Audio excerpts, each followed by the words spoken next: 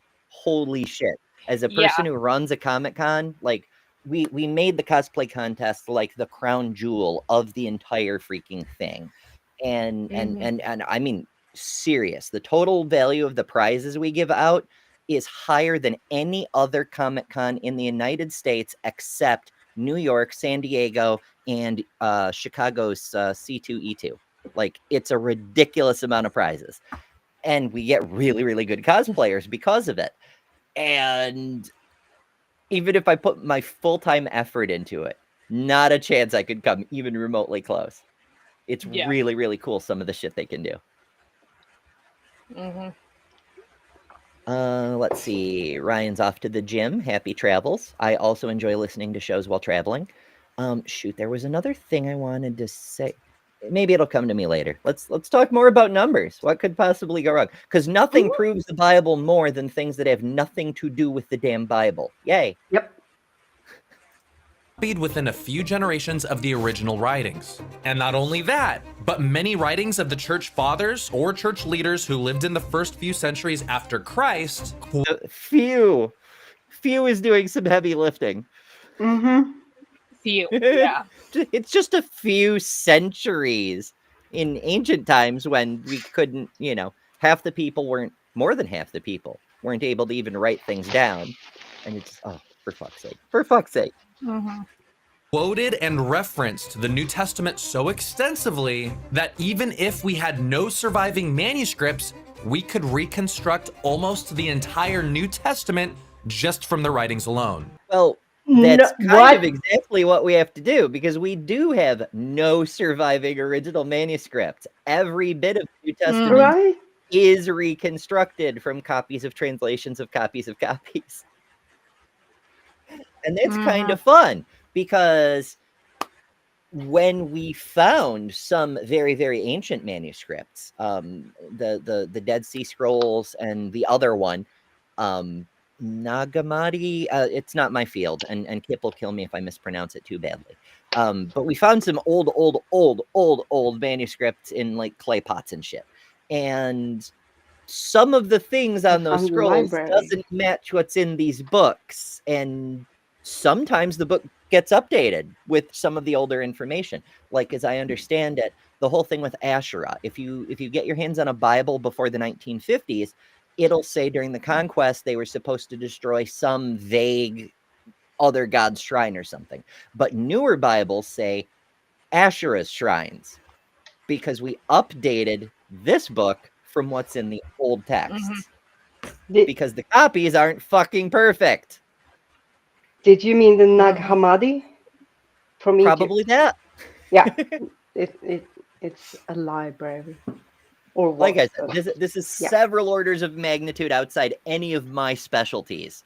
As many as I have, it's outside my wheelhouse. But you don't. At least you have specialties. What's that?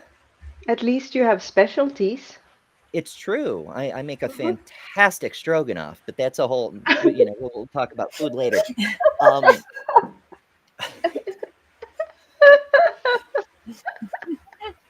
There's people who don't talk to me any other time of the year except to invite me to a party and then say, "Oh, by the way, can you make your stroganoff?" Like, I see what's happening. You just want the food, you fuckers.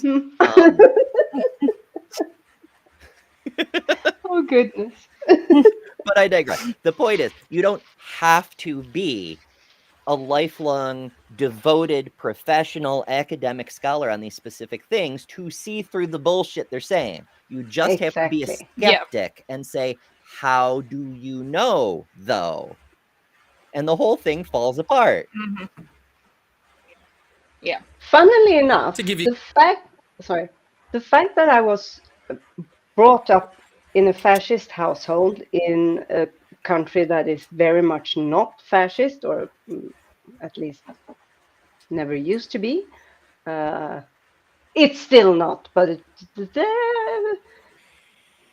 I don't like the state at the moment. Anyway, that fact alone made that I was taught to not trust anyone, except, of course, from the dictator who tortured us every fucking day. But I was also told to always, if I didn't know something, look it up in the books, because this was before the internet. And it's made me very, very skeptical.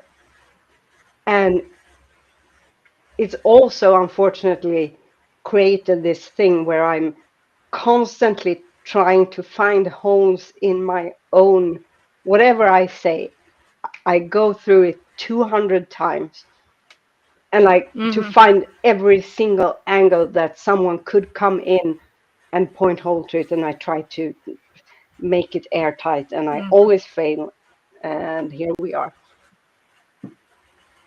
But somehow these people have been taught to not trust anyone except from, and you think I'm going to say the Bible, but no, the pastor, the church leader.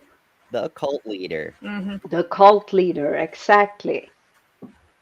But if you want to poke holes in things, head on over to AdamandEve.com. Oh my god. Or 50% off almost any one item, 6 free movies, 3 free gifts, and free shipping on the whole order. Once again, not sponsored. Stole that ad because you can't stop me, Brentley. Come on over here and take that ad out of my folder. I don't know. Not sponsored, though. You guys some perspective? I saw Brentley in the chat, so I'm like, I have to make one happen right now. I think the purpose is to not poke holes. Maybe, I mean, there is a kink. There sure is, and I don't want to kink shame. But mostly you try to avoid poking new holes, and that's why you might need lube, for instance. Just saying.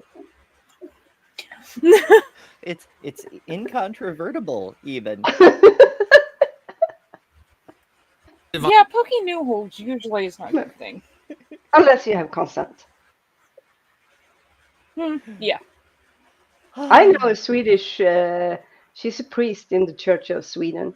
She goes to these kind of BDSM events and are being hooked up with hooks in the ceiling, and so she actually wants to be poked home. I mean, yeah, so anything you can imagine somebody is into. There's someone for everyone except me, because none of y'all are made of garlic bread. I don't know why. It's a failing on the part of the creator. I'll take it up with my parents if I ever get to speak with them again. When I was a kid and things, went weird, people would be like, well, it's just, nobody's perfect, yada, yada. I'd be like, no, I'm taking this up with the manufacturer. And so a month later, when I finally caught sight of my mom, I'd be like, I have a bone to pick. Like, get under warranty.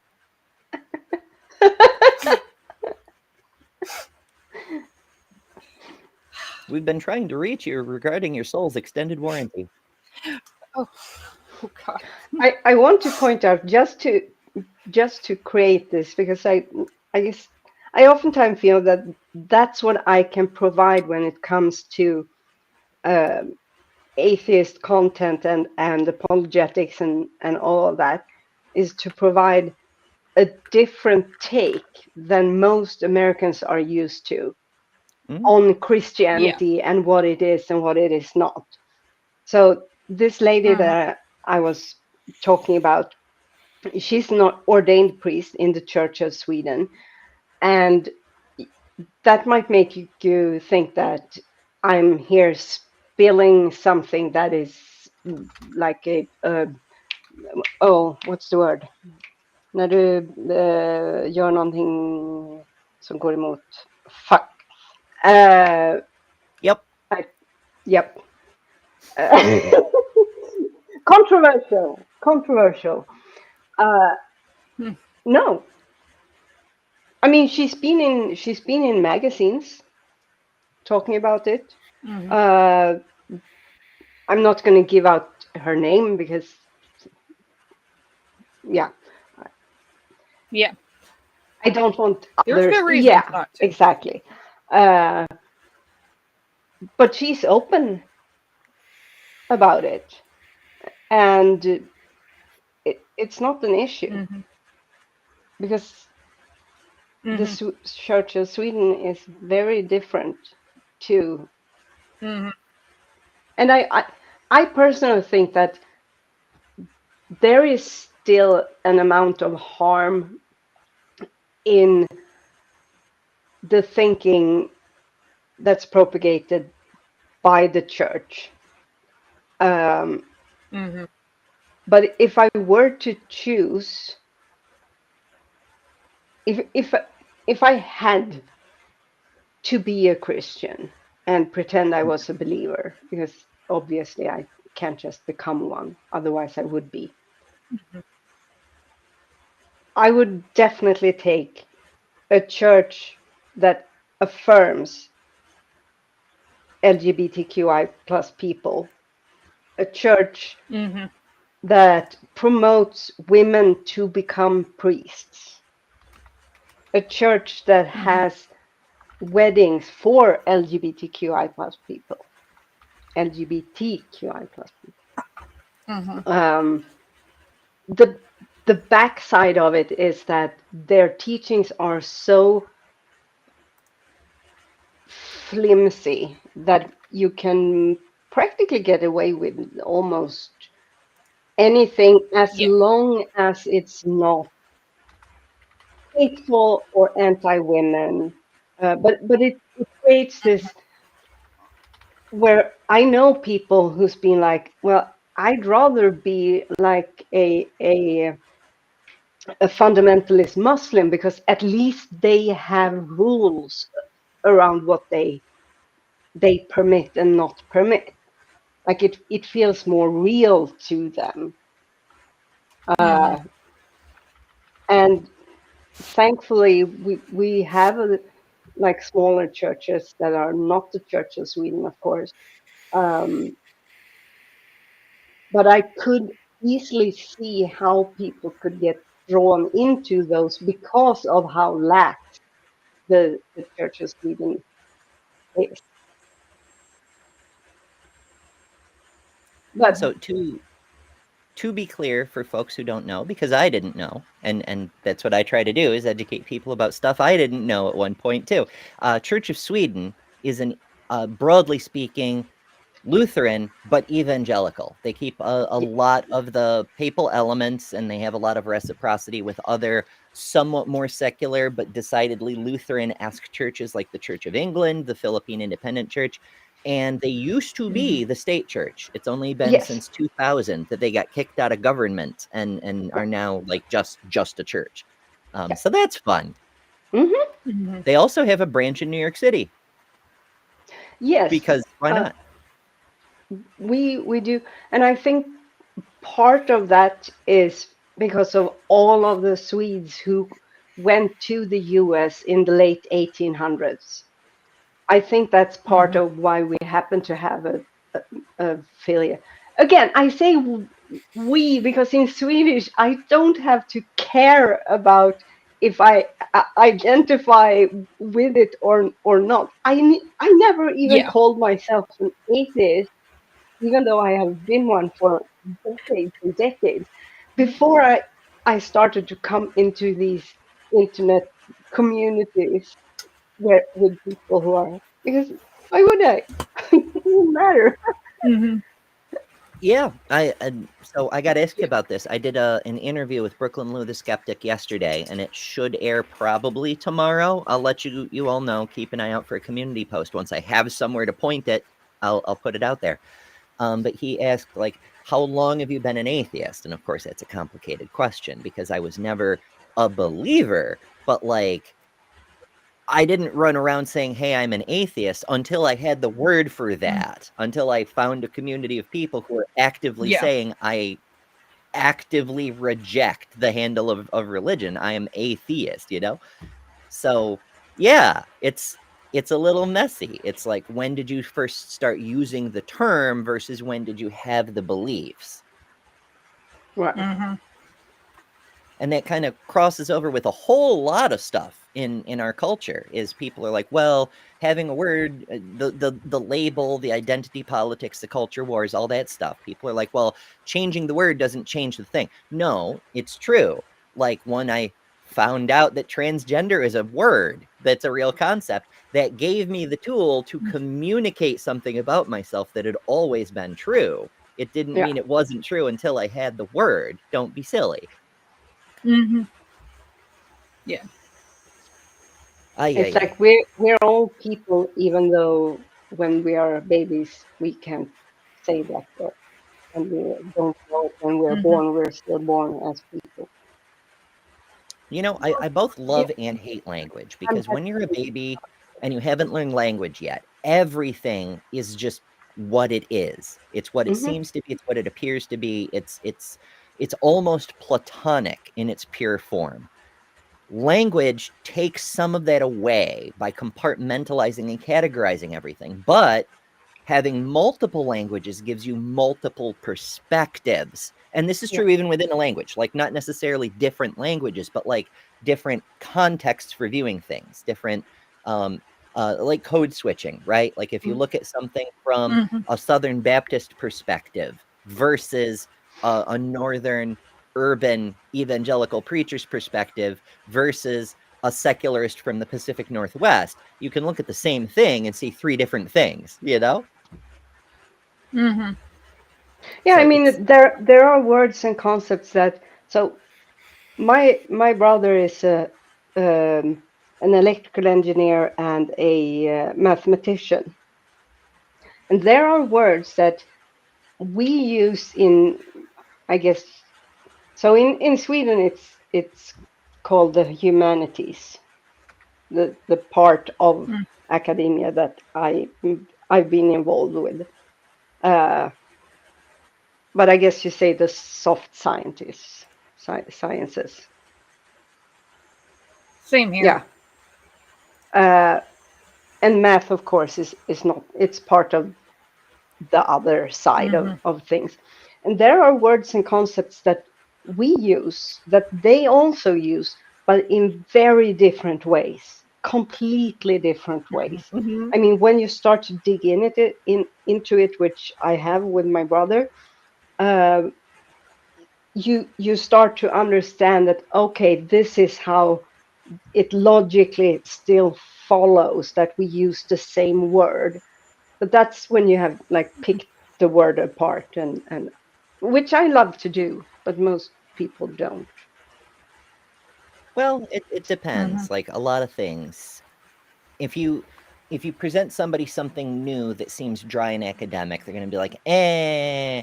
But if you find a way to connect it to something they're already interested in, like I'm thinking of when I was in middle school, I started taking tutoring jobs, even though they weren't called that at the time. Like kids would pay me to teach them things. The football players were especially bad at math, but they were interested in football. So if I explained math concepts using football analogies, they picked it right up. It was an easy connection. So just finding a way to bridge that divide, to show, to ground it in something they're already interested in, and just build that bridge. Usually. Yeah. It's not infallible. Nothing is 100% with humans, because humans are fucking weird. I blame the designer. Speaking of which, we're doing it. We're not going to get through this video, but when do we ever get through it? I think we've done it once.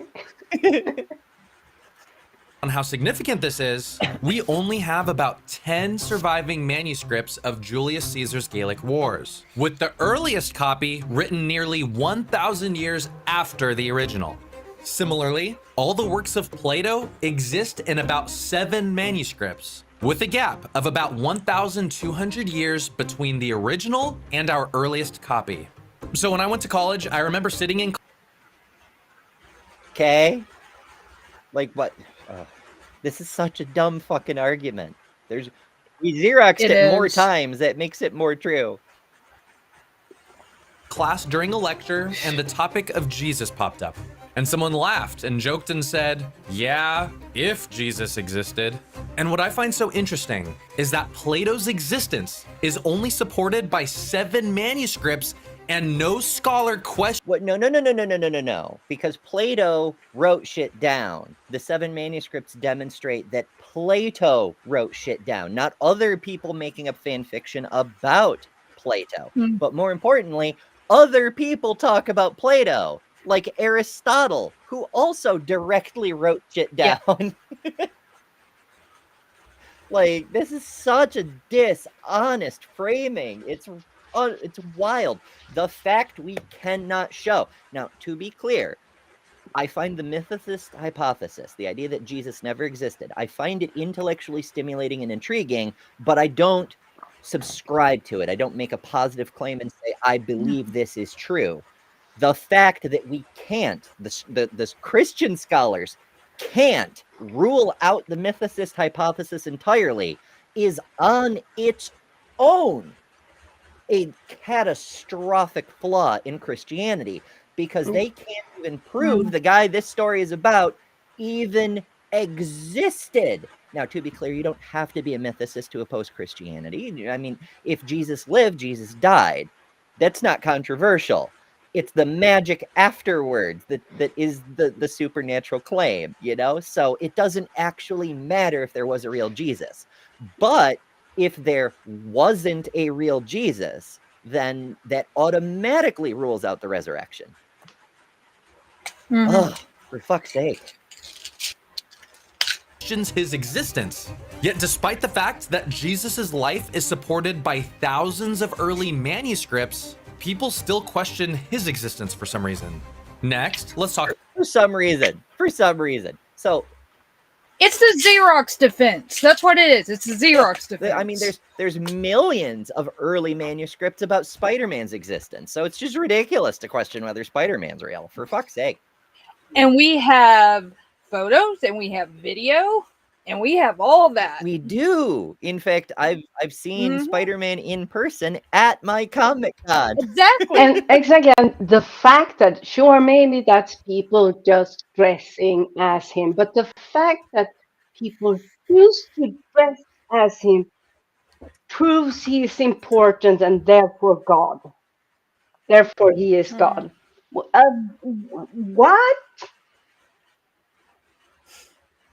Uh-huh.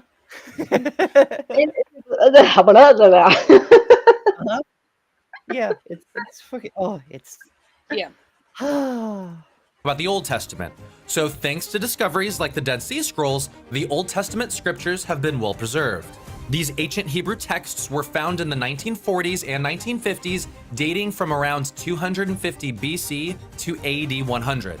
And we can confirm that the Old Testament that we read today is nearly identical to what— Nearly. That's another word, doing some lifting. Now, I'm not going to say like entire books are completely different or whatever, but the fact they are not identical is a problem if you're going to claim that not only was this written by God, but its accuracy was ensured by the active involvement of the magical ghost that wants to live inside you. I mean, this is at least it's the second time that I'm listening enough to pick up on it. It's at least the second time that he's telling on himself. They're almost the same. They consider him an apostle. Mm-hmm. First of all, it's not that they're not even talking about Paul. Right? They thought he had met Jesus, because we know that not even Paul thought he actually met Jesus or interacted with Jesus. He had a vision, and you know what? He had I a too vision. had visions. When I was young and I was like toying with the idea of maybe supernatural stuff is real, I was on a walk one night. I was feeling a little out of sorts. I can't remember if it was before or after I'd broken up with someone I was very, very close to, but whatever reason, I was very emotional, and I heard a voice, and then I sensed a presence, and it was a very dark presence, a very destructive presence, and the voice said, "You should go unalive yourself." So clearly, I had an encounter with an actual demon. I have never heard from Jesus or God, but I have heard from what is clearly and undeniably an actual, legitimate, otherworldly, incorporeal demonic entity, and therefore the Bible is false and the true religion should praise Lucifer or something. I mean, I've had an experience, right? I've had a vision, and now you all are witnesses because I have told you. So now we have like real evidence, right? Somebody write this down so we can be like, look, there's an early manuscript that supports this. Yikes. Oh my God. Brain hurts. I know. I'm like, to be clear, I didn't even believe that shit when it was happening. Even though I didn't have the words for it, I was enough of a skeptic to go, what's more reasonable? I'm having a supernatural experience, or my brain is doing shit. Like, for fuck's sake. Your brain is doing shit. Your brain is always doing shit. Oh, yeah. yeah.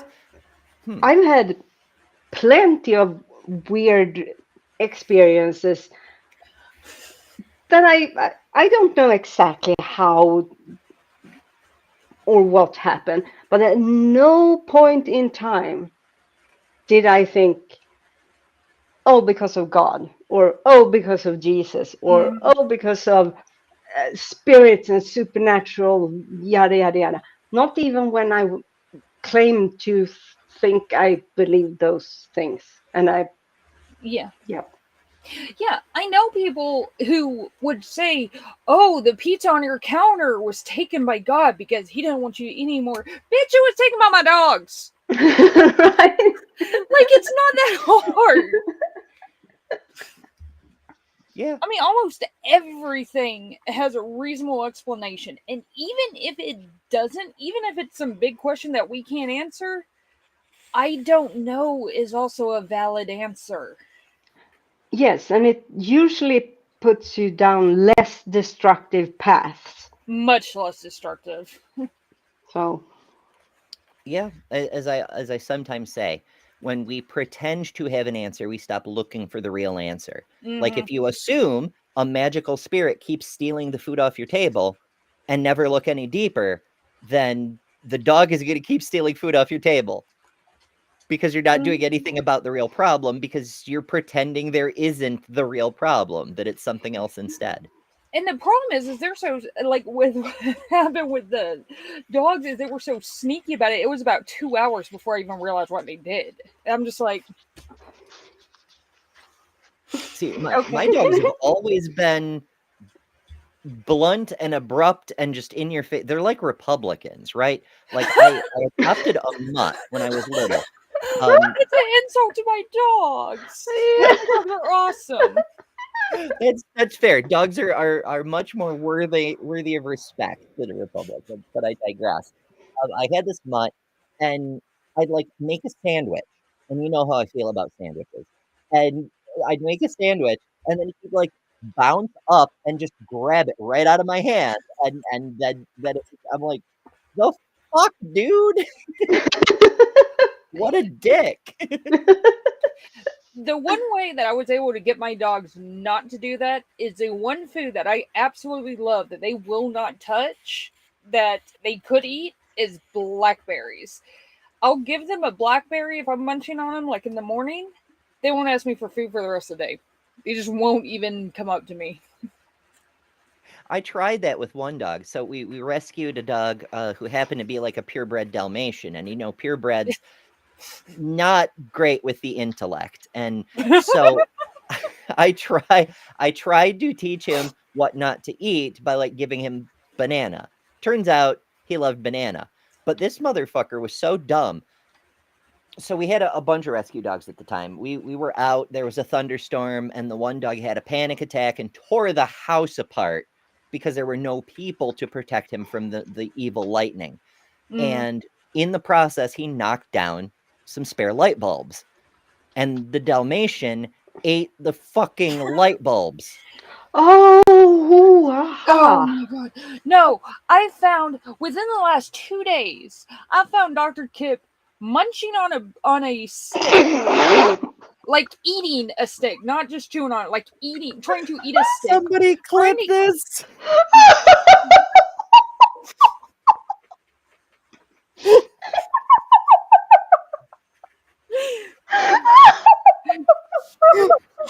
Board. And then trying to chew on one of my books. She's not the smartest one in the world either. So I hate it when I look up and I see Dr. Kip just munching on a stick. That's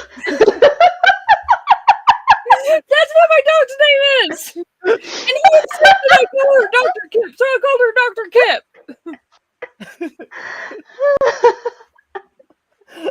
It You wouldn't had just to be know this Kip. was going It's to Dr. happen Kip when now. you named him that.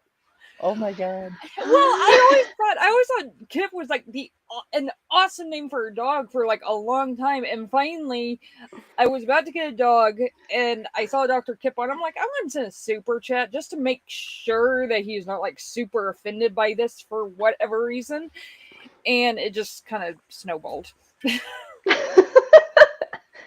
And now you wake up and you see Dr. Kip staring at at the end me of your bed, staring at you, chewing on stuff. Watching you sleep.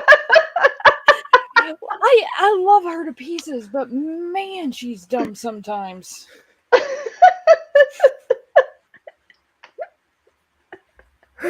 Okay. Before this gets us somewhere that gets the channel deleted, let's talk more about the Dead Sea Scrolls, which is totally not Dr. Kip related at all.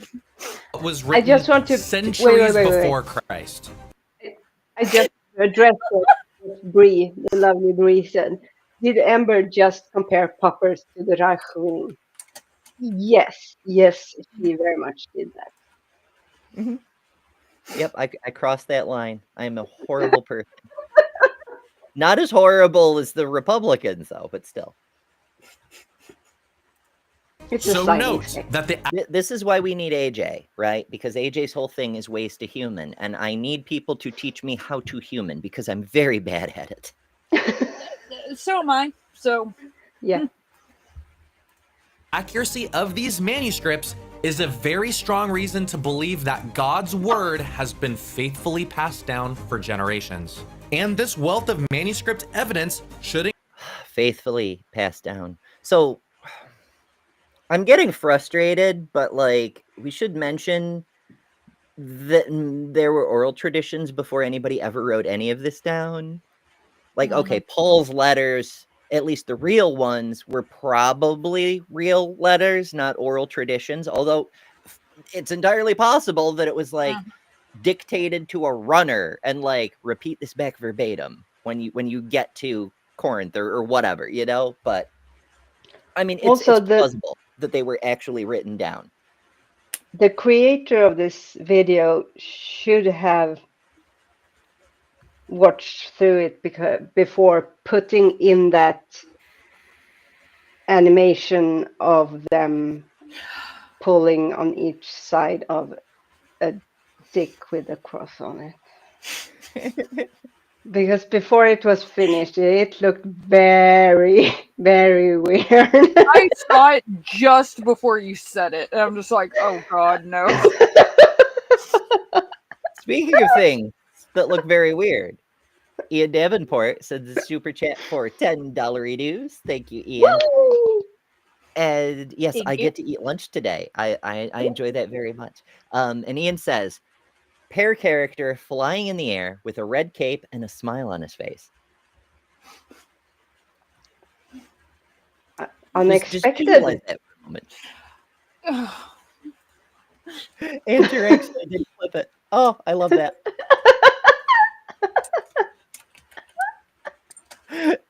And Jedi says, if you want an oral tradition, come over to adamandeve.com. This is and never enter going to code end. Dudley at checkout for 50% off almost any one item, 6 free movies, It 3 will free never gifts, end. and free shipping on the whole order. Still not sponsored, but damn, that. I don't know. Maybe I'm just, you know, immature in certain ways. I just find that fucking hilarious. Kip says what he's not telling you is that there are also hundreds of MSS. I thought it was SMS or MMS, which show pretty dramatic differences in the text. Mhm. I'm not sure what MSS is, but maybe it's Mrs. Like mistakes. I think it's manuscripts, but I don't know. In fairness, Oh, Yeah, it's manuscripts. a couple times where I've seen it. That's what I've seen it as. I'm slightly distracted because Aunt Jer sent us the clip. No, I found within the last 2 days, I found Dr. Kip munching on a stick, like eating a stick, not just chewing on it, like trying to eat a stick. No, I found within the for the record, Dr. Kip, I apologize for that. Oh my god. It's my new favorite thing. Okay, it's my second new favorite thing. Because Jester said the super chat for $2. Thank you, Jester. I can have dressing on my salad now. Ooh. Ooh. And Jester says, imagine trying to be a god in human. Oh, wait, you. Yeah. So I have a poll running in the chat. In fact, it's been going for almost half an hour, so we'll call that good. The question was, if you could become a Christian, would you?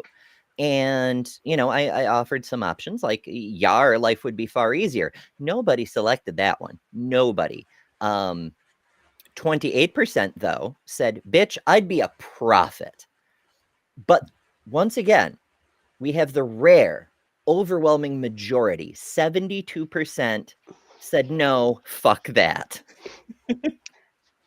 I actually voted in that because I quickly popped over to the live chat and saw it. And I had to vote for I'd be a prophet.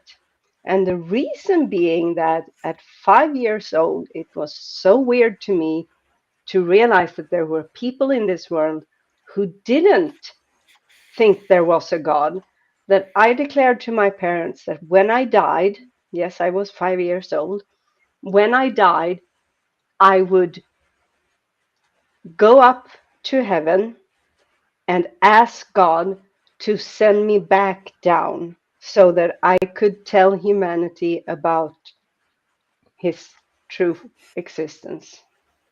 And that makes me a fucking prophet. You know, that reminds me of well, it reminds me of a couple of different things, but the top level thing is when I was in 12th grade, senior year of high school, in my English class, the best fucking English teacher I've ever had, but that's neither here nor there. He asked us to write a poem with certain parameters, and I can't remember what the parameters were, but the general gist of it was that all of humanity is walking down one path towards bigotry and hate and division and constant infighting and nonsense. And then one person steps off the path, does like the road not taken sort of deal, and discovers another trail where we work together and build something far greater than any of us could imagine. And upon seeing this vision off in the woods, instead of choosing to live there and dwell in perpetual harmony and happiness and great technological achievement, turns around and goes back to tell everybody else. And it's sort of an analogy for being a prophet. Like, hey, there's a better way. Let's go do this instead. I have seen the future. But like, there was a girl in the class who happened to be a pastor's daughter. And, you know, the teacher read them all out, every student, anonymously. And when he read that one, you know, everybody was giving criticism how a poem could be better or whatever. Her first thought was, that sounds like a religious prophet. So it popped into my head. So it's like you get the prophet vibes. The prophet is the person who sees paradise and still goes back to try to help others. Mm-hmm. At least, if I had no morals, I would be a prophet, because then I would just get money from people. Oh, if I had no morals, I would be a cult leader. I am actually a moral person. Oh, yeah. Definitely. I mean, But, the money you could make. I actually have morals, so I don't want to do that. Exactly. Exactly. I don't want to lie and cheat poor people out of their life and money and energy and just will to live. Yeah. Yeah, I mean, it honestly, it strikes me from time to time about all the apologists that you see, all the, not the regular people, but the apologists, the pastors, the priests, the preachers, all those people, how many of them actually believe their own crap? And how many of it have been like, yeah, this isn't the case, but I'm saying this because I want money? Like, I wonder what those percentages are. I can't prove it, but I'm convinced that none of them believe, because the reason you become an excusagist is because you know this is indefensible, and yet you want to defend it anyway. Motivated, you want to believe whatever the case may be, but in the process of learning the apologetics argument, there's a reason every apologist makes the same argument in the same way. Mm-hmm. Yeah, so I mean, it makes me wonder. And instead of pulling the curtain back to reveal the actual truth, they turn around and start lying to the people who are still on the other side of the curtain. Mm-hmm. You gotta lie. Yeah. You gotta lie to Flurf. You gotta lie to Young Earth. You gotta lie to be a transphobe, and you have to lie to be an apologist. Mm-hmm. Because ultimately, all these conspiracy theories, all of them are apologetics. It's just something different that they pretend is behind the curtain. Yeah. I mean, Flat Earth apparently started off as like an internet hoax like years ago and just kind of took on a life of its own. And now sitting here thinking about, like, religion's pretty much the same way. One person told a story to someone else and it ended up getting so far out of whack that now it's a whole religion that make people terrible to other people because their God says so. Book said a thing. Yay. Or something. But yeah, and now they have a dick drawing contest about it. Because you know, I mean, apparently on the screen. What's it? Yeah. I just said, and nowadays they have a dick drawing contest about it, as we see on screen. Yeah, kind of. And speaking of, while I was in the chat looking at the poll, show us your poll. I noticed that the super chat from me and Chen was actually a super sticker, and the words were a description of the fact that it is a flying super pair, which clearly exists because there's a picture of it. That makes much more sense. Yes. I was like, what? I wasn't sure what the point was, but I'm like, you know, if people are going to send me a super something, I'm going to say thank you. You know, I'm going to put it on screen. But as I a was super thinking sticker, confuse it a makes cat. a lot more sense. Confuse a cat. But it's a super sticker because there's a super being on. Oh goodness. Oh goodness. Inception. Encourage believers that the Bible we have today is not a result of myth, corruption, or human tampering, because it is the preserved Word of God. However, the question... But what you believe so far is... points to that. None of it. None of it. I'm sorry.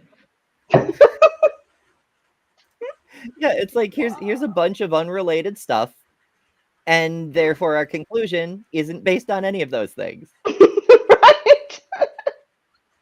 It's like tire out the person's mind, the listener, and then come with your conclusion and be like, ta-da! It's a manipulation tactic. Yeah, it's a propaganda technique. It's lay out a bunch of steps that seem like a reasonable argument and then just insert a conclusion that obviously doesn't follow, but people may still follow you anyway because A, they're already biased to believe what you have to say. B, they already have that conclusion, so they're eager for a justification to continue believing that conclusion. And C, they don't want to look stupid by saying, wait, that didn't actually make sense, and then having everyone turn on them and go, what do you mean it didn't make... They don't want to seem stupid. So they just, oh yeah, I don't understand it myself, but that clearly made sense, you know? Holy shit. Why? Because Weed Bro says, actually, it started with Samuel Robotham in 1849. So that was a thing that came to my mind, too. I've heard flat earthers say that it goes all the way back to Parallax, which was Samuel's pseudonym. He was Mark Twain of pseudoscience. Because he believed that science was getting out of hand. It was only available to rich academics who could afford microscopes and things. And real people ought to be able to do science too, which is a valid criticism, although that has always been true. It wasn't just becoming that way, but never mind that. But then he went about doing shitty science and pretending it was valid. Like the whole thing with he watched a boat sail down a relatively straight canal and was like, aha, it hasn't vanished over the curve, but the stretch was like a mile long or something like that. Some flat earthers will point back to that, but that's actually a perfect illustration because modern flat earthery started in the 60s-ish, give or take, and then retroactively attached themselves to the distinct and long dead mythology surrounding Parallax and his work. Yeah. And we see the same thing in many religions, where they're a later idea that somebody comes up with, possibly to troll people, but some people take it seriously, and then someone tries to retroactively connect it to a thing further back in history to give it greater legitimacy. It's like when people say that intelligent design or creationism were what everyone thought up until Darwin. No, because none of those things even existed. None of those arguments even existed prior to that. It's the same with the 6,000-year-old Earth. The truth it shows the evolution of apologetics and to some extent the evolution of religion. Like we see that with the Big Bang too, right? Like nowadays apologists are like, oh well, you know, the book says let there be light, science says there was a Big Bang, clearly they're the same thing. Which is why I was anti-Big Bang for so long, because it seemed like people were trying to smuggle Genesis into science. But before the Big Bang, even though Genesis clearly says let there be light, the apologetic was God is eternal. his creation must also be eternal. It doesn't make sense that the universe should have a beginning because it was made by an eternal creator. As soon as the Big Bang, like there were wars about this, not physical bloody wars like they used to do in the days of the Spanish Inquisition, but like stand up, drag out debates and people being defrocked left and right over this issue about whether the universe had a beginning because the Big Bang demonstrated it did. Some people were saying we have to update our theology to match reality. Haha. But they argued it. And other people were like, no, we need to stand firm on what the Bible definitely doesn't say, but we believe anyway, that the universe didn't have a beginning. Like they say that now that the Big Bang proves there was a creation. But prior to that, it was the opposite, and they insisted on it. It was dogmatic. And yeah, and the thing that I hate about trying to explain the Big Bang to somebody who is either very dogmatic or just doesn't know what it is like, there's just so many little things about it that you're like, well, the Big Bang doesn't actually refer to the beginning of the universe. It refers to this point very, very early. And they're like, well, what was before that? We don't know. It's just like trying to explain all that to somebody who is so rigid in their thinking.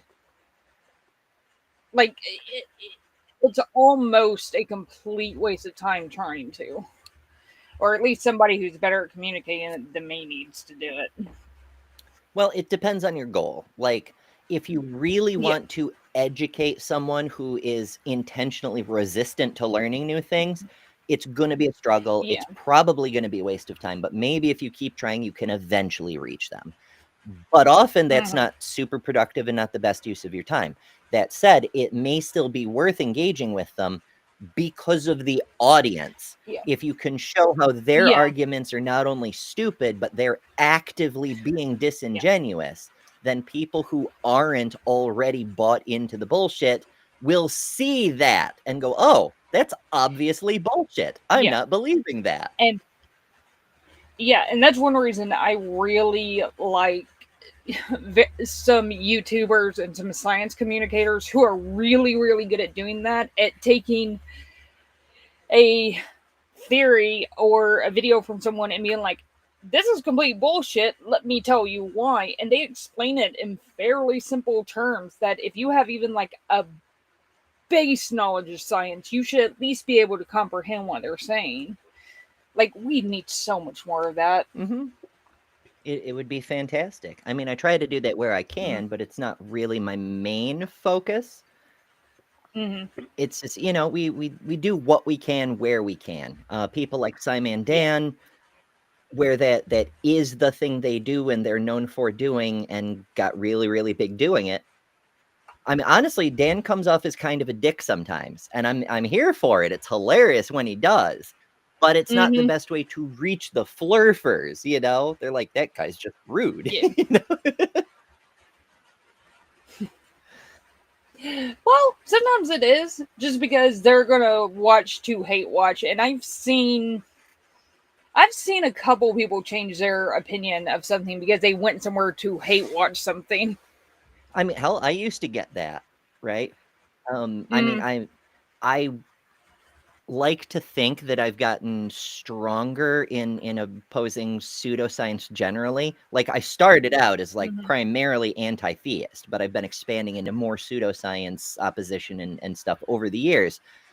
After I started my transition, I had a person drop in a live chat and say, hey, I don't believe any of this nonsense you say. I'm a flat earther. I only watched because you were hot, but now you're a girl, so I'm out.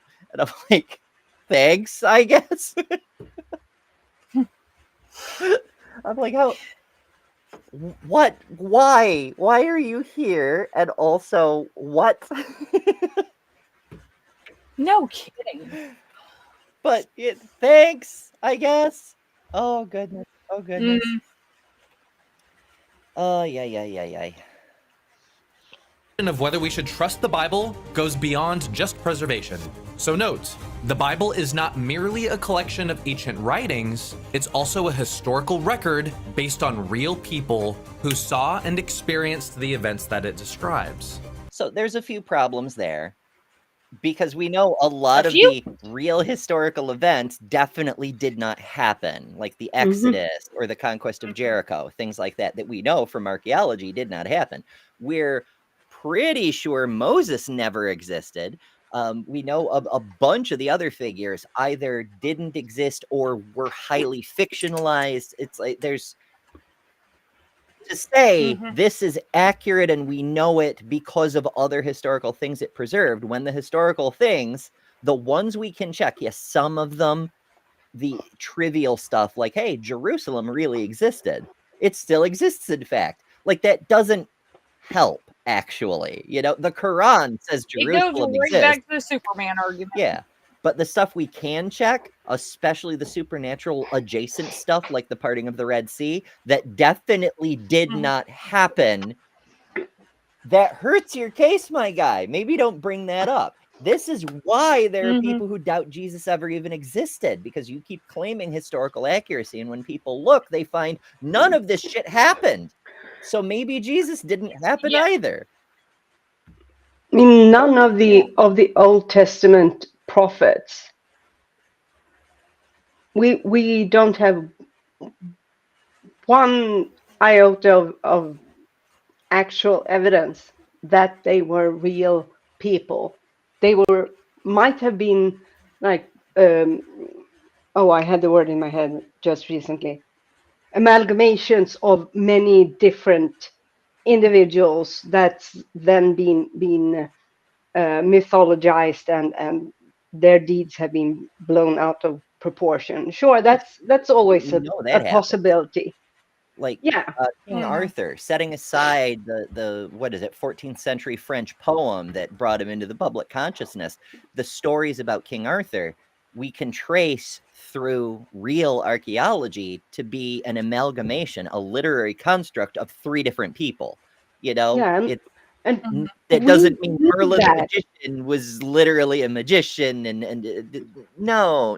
It's fucking Every mythology. single culture that we know of that has aspired to or become a major force, political force and cultural force, has had these foundational myths about how they came to be, and most importantly, why they have the authority to rule over others.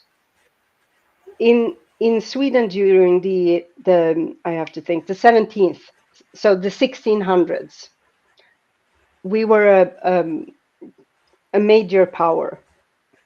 How do you say it? Stormakt. A major power, the same as the US are called today. Anyway, so we ruled all over the Baltic Sea. We had Finland and parts of Norway and all of the Baltic states and northern Germany and all of it, and went after Russia. Vikings conquering everything. Vikings too, but during the 16th century, the king Gustav Adolf II, Gustav II Adolf. It seems weird to me to say it in English because he's a fucking Swedish king. He instituted what's become the world's oldest law about ancient artifacts. So everything, or historical artifact, everything you find in the dirt has to be, you don't get to keep it. It has to be handed in to the appropriate authorities, because it's not so that it doesn't get lost, so that it can be studied. And the purpose of it wasn't that he had a great interest in history.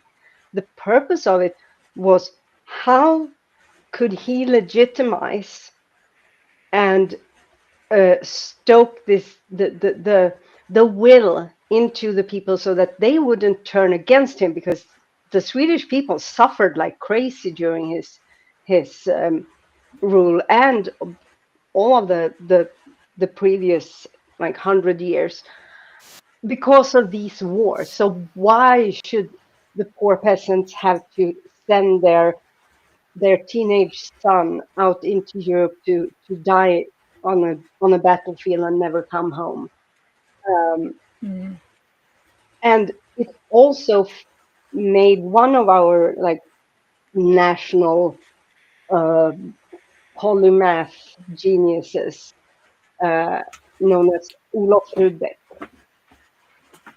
He came up with the idea that Sweden actually was Atlantis. We were the inheritance of the mythical Atlantis. Mm-hmm. And he wrote a book about it. It's called Atlantic, where he argues that the island of Gotland, that's in the Baltic Sea, right on the coast of mainland Sweden, was actually Atlantis. And all of this came about to collect people around this mythical, glorious past, to make it okay for us to subdue our neighbors. And we see this movement all in all nations everywhere.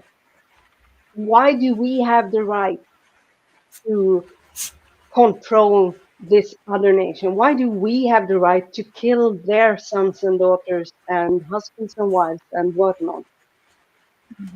Because we have King Arthur, because we are the chosen people of God, because we are the greatest democracy that's never been a true democracy, but don't mention that part. Mm-hmm.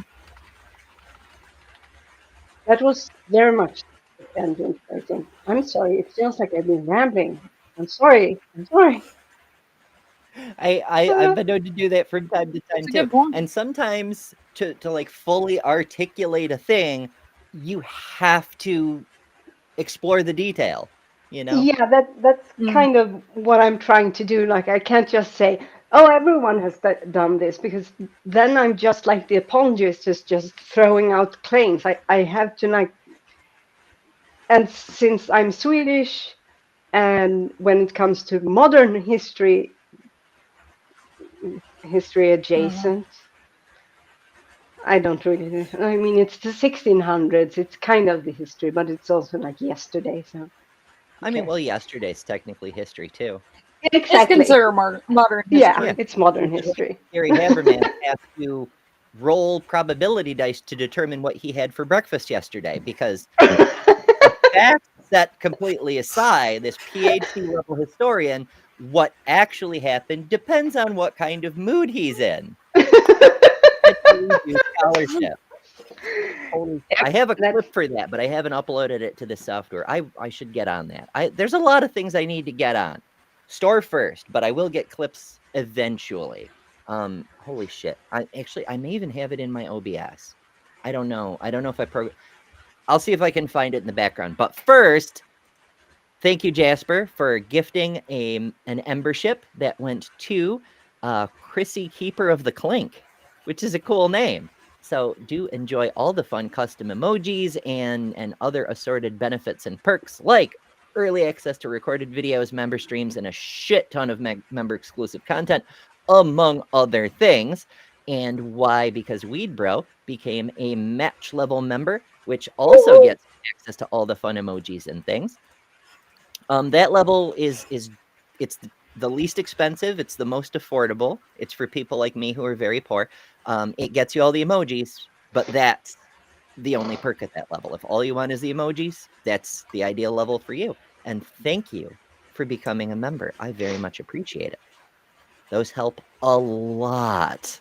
Like there have been times that Patreon support, membership stuff, it makes the difference between being able to pay my rent and not. So I very much appreciate it. Goodness. All right, let's. I revel in the tangents, but I keep derailing us into other things, like thanking people, which is very important. Don't get me wrong, but it like completely shifts the flow. Let's get back. Just as because I'm starting to get a bit anxiety, was what I said earlier did you understand me? Was it coherent, or was just the word salad nonsense? No, it was absolutely Okay, coherent. good. Okay, let's continue. Don't let the anxiety get the best of you. Rochester asks real quick, how goes the genetic research? It's on hold. I can't get funding for it under our current administration. I cannot get a grant. For anybody who doesn't know, and this will come up tomorrow on the Intersex show, as I pursued my legal transition, very long story, very abridged, I discovered I myself am intersex. I have a very interesting condition that, as it happens, occurs in almost 10% of the population, although much, much fewer end up being intersex because of it. We don't know how many. It's an estimate by geneticists because no one has ever studied it. So I want to study it, but it's expensive. Doing the tests on myself cost thousands of dollars.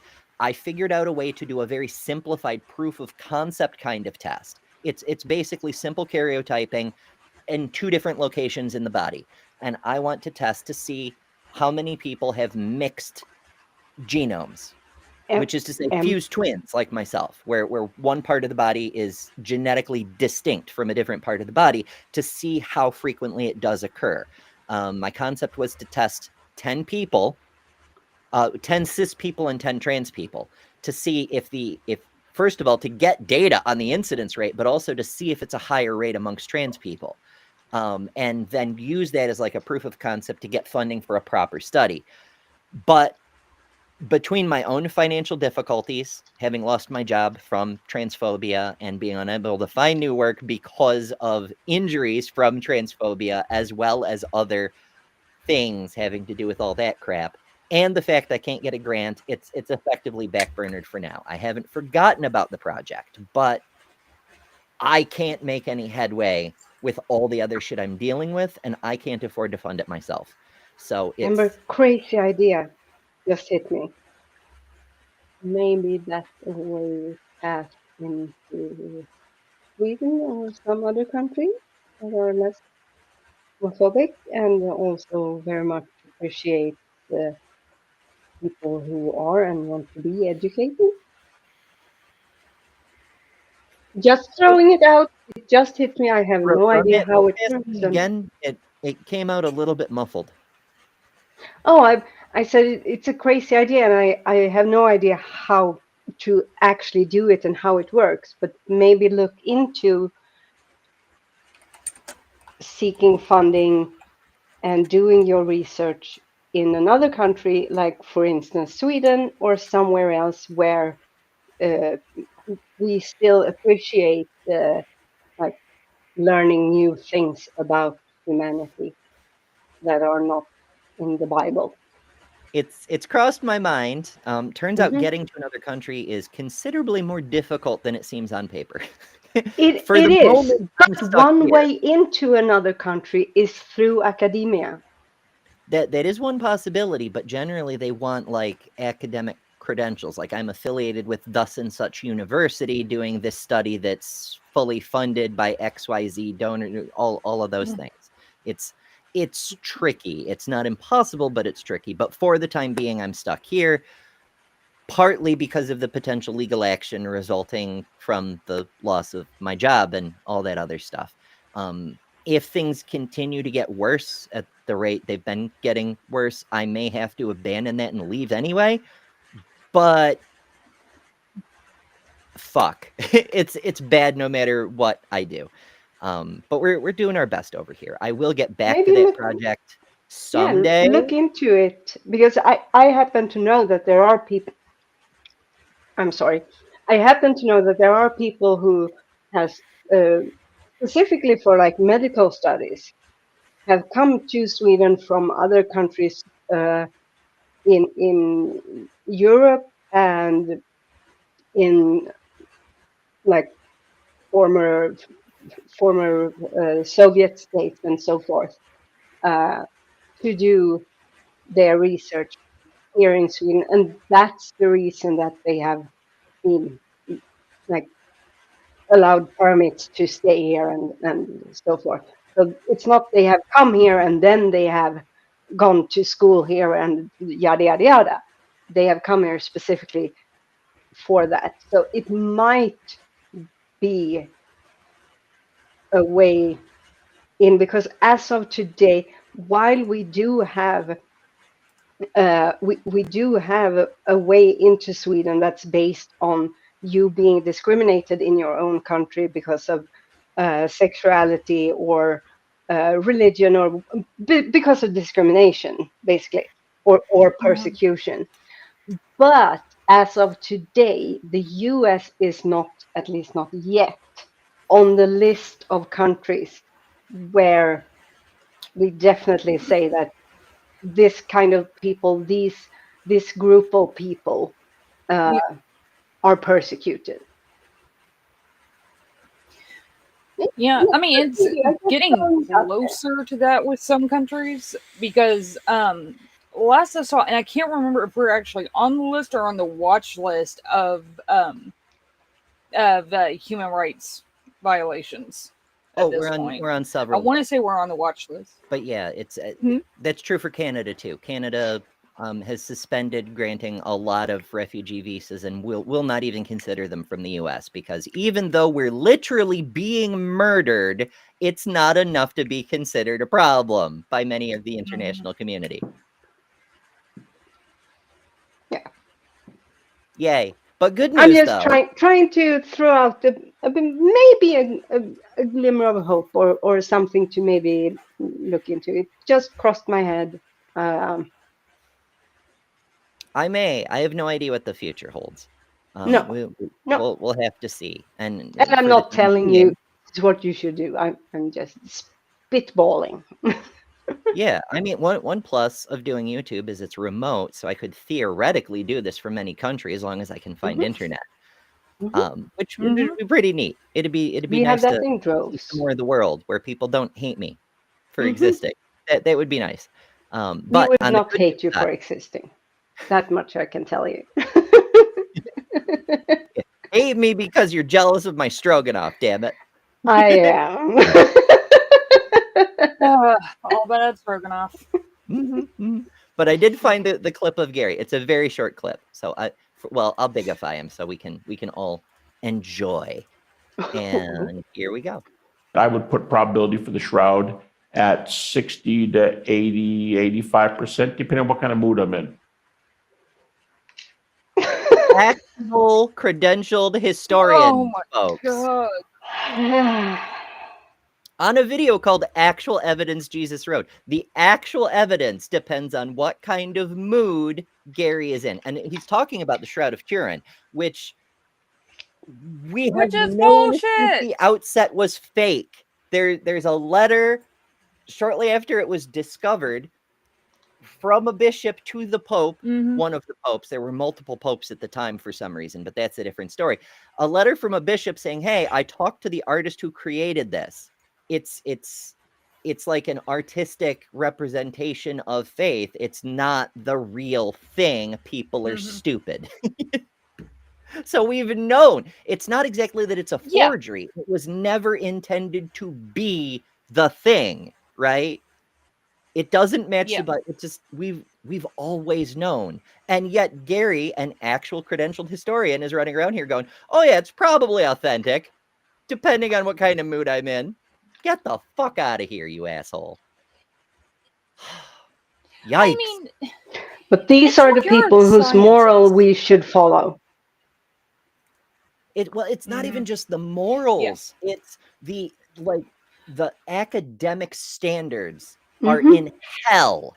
And these are the guys who get on every damn channel, constantly getting attention, constantly putting out giant books that only Paul Agia seems to read, which I mean, it's fine because Paul makes excellent content and I enjoy it greatly, but still, like, in fairness, it's not the cult grift. He's not saying I'm a prophet, do as I say and murder your fellow humans and making millions of dollars at it like the guy who got shot last week. But he is still making a fuck ton of money out of things that he knows are false. And not even pretending to be serious about it, depends on what kind of mood I'm in. It kind of annoys me. You could probably tell. He's feeding into, and this is what kind of pisses me off. He is feeding into this idea that experts are just making shit up. Exactly. They're just making shit up, and they should not be taken seriously. Because it erodes the trust that people have in their, and I know some people will maybe become furious at me, but have in their government. The truth is that to have a functioning society, you need to have institutions that you trust. This includes the police, it includes the judiciary, it includes the government, yes, it includes education, it includes healthcare. And the US never really had that trust, but today it's like the rotten cheese of nothing. I was about to say Swiss cheese, but we have theoretic in the chat, and I don't want to insult him. That's valid. I mean, Swiss cheese has some use, but I mean, and also you don't want to get in a war over Swiss. Here in the U.S., we have two big cheese producing states. Now, don't get me wrong, New York produces a lot of cheese, but there's two states that are known for cheese, Vermont and Wisconsin. And if you bring Wisconsin cheese sticks into Vermont, they will murder you. But like, they get serious about I don't see. It would be fun though if I stoked the controversy between Sweden and Switzerland, the two countries who stayed neutral throughout the entire First and Second World War.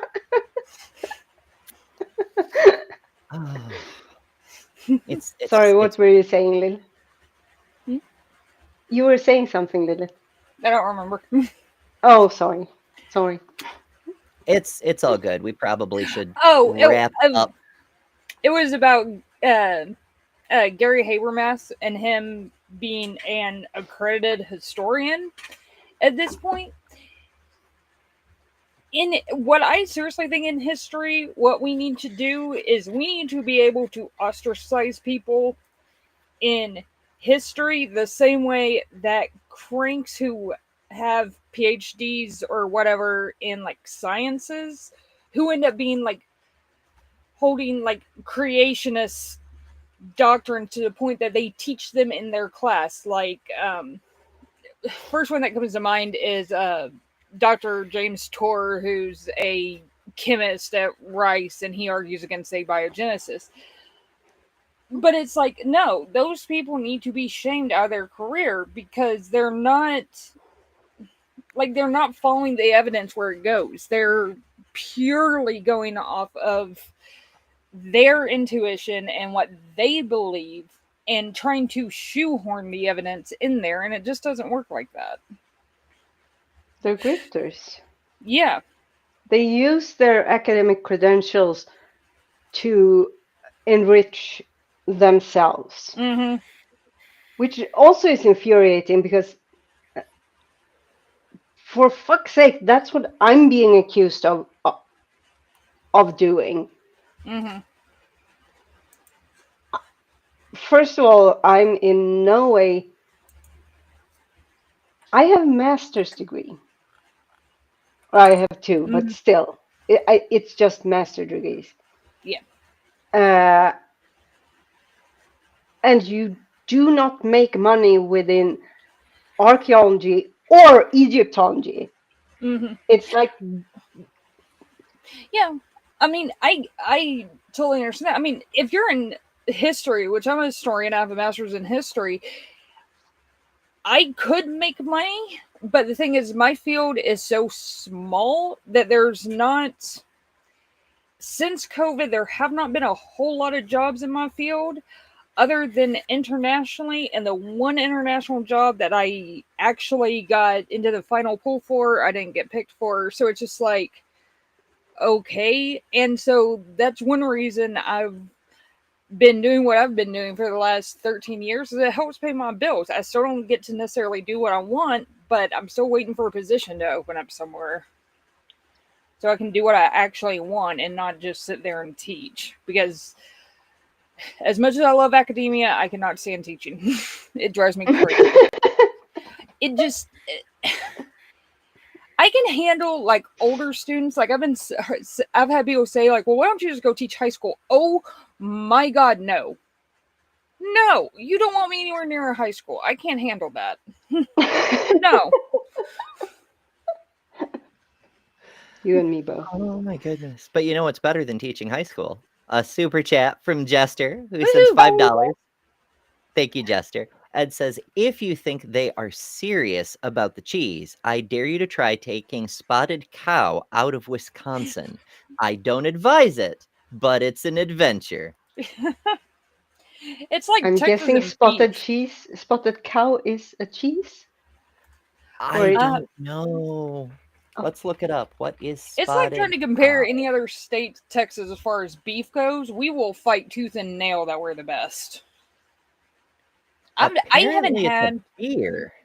I haven't had a locally produced steak in years that wasn't like phenomenal. But we have a family friend who used to be a vet that owns his own herd, so we get lots of beef a couple times a year. He's like, here you go, you can have this. And it's nice. It's all like grass fed and man, I want one of those steaks now. I'm hungry. I'm sorry. It's lunch. It's pretty sweet when you can get. Yeah, I need to wrap up too. Mostly, I mean, partly because we've been going extra long because we did start early, but mostly because I have to take my medicine. There's that whole ember not die thing, and this is one of those medicines I have to take with food, which means I have to go eat. So, real quick, we're gonna do the super chats because those are how I eat, and I very much appreciate them. So I'm gonna reread those real quick. We got $2 from Left-Handed Jedi, who asks, "Do purgers go to hell?" Mine Finished Sock sent $2 and said, "Don't make BS conclusions. Like and share the stream instead." Ian Davenport sent $10 dues with a super sticker of a super pear. Jester sent $2 saying, "Imagine trying to be a god in human." Oh, wait, you do, yeah. Jasper sent a gift Embership. Why? Because Weed Bro became an Ember member. And Jester sent $5 saying, "If you think they're serious about the cheese, I dare you to try taking spotted cow, which turns out to be a beer, out of Wisconsin. I don't advise it, but it's an adventure." So thank you all so much for your support, for being here, you two for joining the panel. And both channels are listed in the place where I keep all the channels listed. The website, betterthanember.com, which also has all my own links because I do a whole bunch of other stuff, including appear on other people's channels and Tons things. of stuff. Yeah. Transpositions, we're changing the schedule up as I understand it. Good News will be on tomorrow, but it'll be earlier than normal. So keep an eye out. Make sure you're subscribed on that channel as well to get notifications, because with schedule changes, who knows what's happening when. So you'll get notification. Hopefully you'll get notifications if YouTube plays nice. And thank you all for joining and making us laugh a ridiculous amount. It's been fantastic. It's the best 3 hours I'm likely to spend all day today. Although there is the member stream later, so maybe the members will. Right. You're going to be playing that clip for days. Okay. Absolutely. I am so sorry, Dr. Kip. Just remember, Lilith, we're laughing at Kip. We're not laughing at you. And I'm laughing at the dog, but whatever word. I said Kip. Always, I'm going to close with a thank you to our top level patrons, as well as supporters on Patreon who help me not die. And as always, remember, you don't have to draw silly cartoons pretending that you're talking about Jesus instead of Spider-Man, whom we all know is objectively real, because you are better than religion. We'll see you tomorrow. Bye.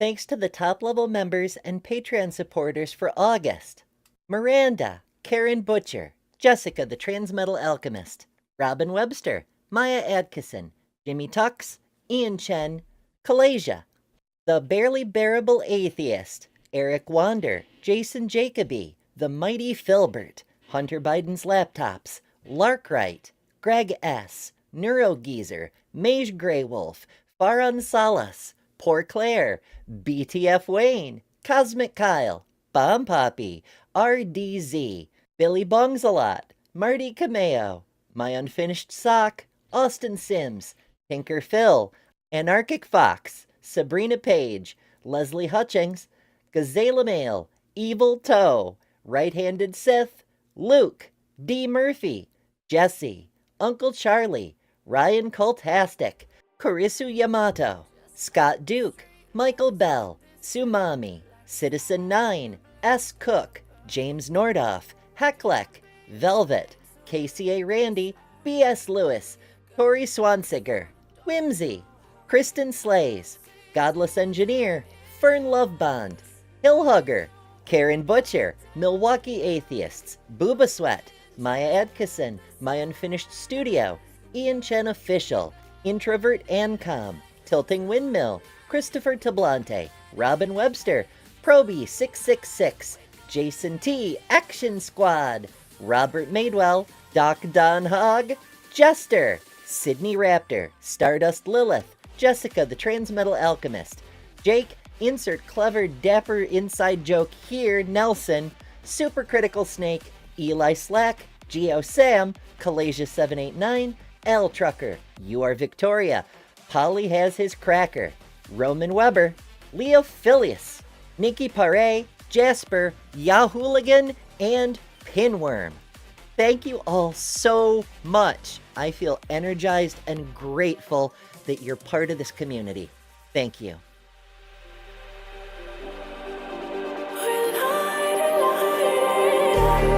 Just like a spark that's breaking out. Can't make a stop, can't turn back